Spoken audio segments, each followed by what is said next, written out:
Ressenya històrica de la Prioral de Sant Pere. No sabem ben bé quina fou la causa per la qual Sant Pere fou anomenat patró de Reus, cosa que succeïa al segle XIV, quedant com a festa major a Reus des del segle XV.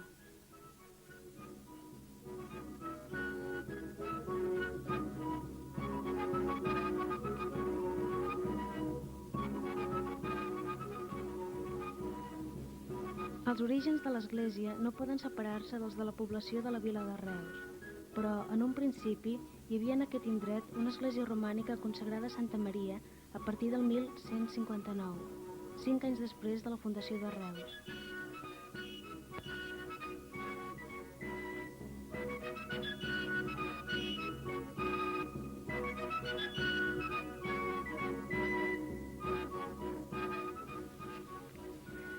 Aquesta església passà a ésser prioral al 1326, just quan apareix una comunitat de preveres a Reus. Arribant al segle XVI, la població havia crescut molt a Reus i per això es projectà fer un temple nou dedicat a Sant Pere, enderrocant doncs l'església romànica.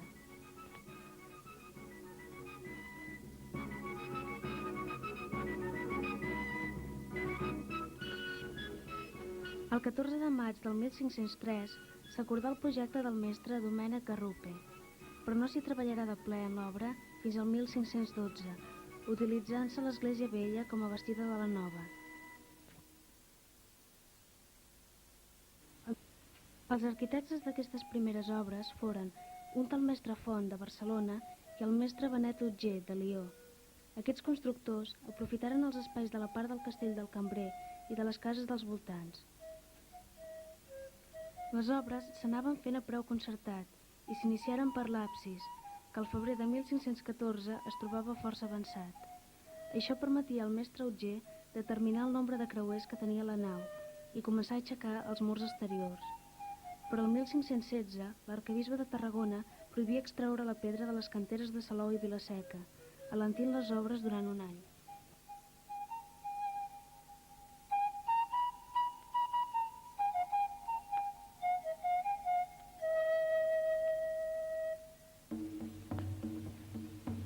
Però el 1519 ja s'inicià la coberta de trèspol, perquè sortia més bon preu.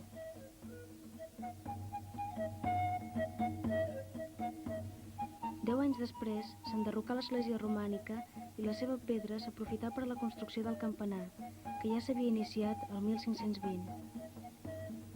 Així doncs, sembla ser que el projecte inicial de l'emplaçament del campanar el situava al costat de l'absis, per on ara hi ha la sagristia. Però la ubicació definitiva fou deguda, potser, a la millor orientació que presentava l'espai de l'actual plaça de Sant Pere i el carrer Fossar Vell. De manera que cada vegada que s'inicia el solstici d'hivern, el dia 21 de desembre de cada any, els raigs de sol penetren per l'interior de la torre del campanar i surten en forma d'estrella pels seus finestrals.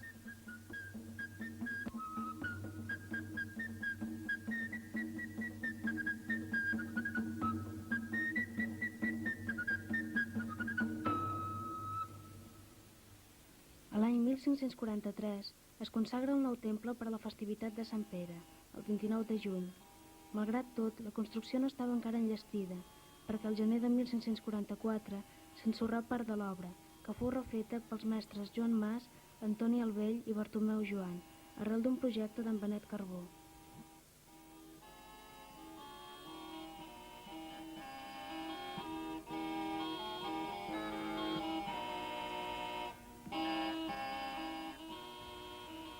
Així es bastiren els nous arcs de la nau de l'església i una coberta de teules, que també s'ensorrà el 1545.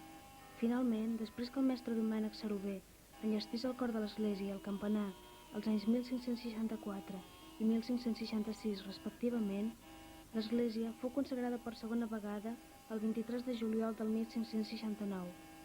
Però les obres no foren enllestides del tot fins al 1601 pel mestre reusenc Damià Pallarès.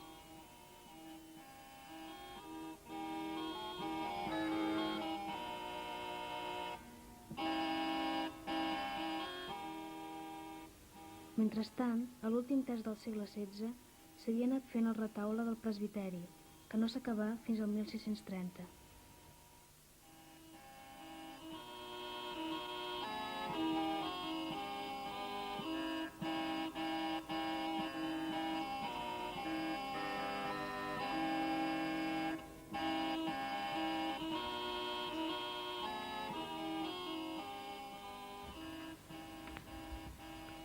Així, en ple segle XVII, sorgeix la temptativa d'ampliar l'església, mitjançant la construcció de la capella del Santíssim damunt del solar ocupat pel castell del Cambrer.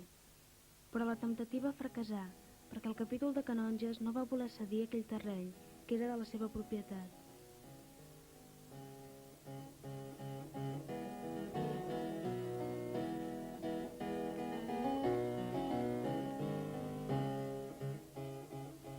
Però el 1657, Francesc Montserrat, marquès de Tamarit, plantejà la realització de la capella del Santíssim si el municipi acceptava enderrocar una casa que hi havia al costat de l'església. Dita capella fou començada l'any 1692 i acabada el 1706. Fou bastida sota les pautes renaixentistes tardanes dels arquitectes Joan Costes, Francesc Portela, Jaume Fàbregas i Aleix Fàbregas.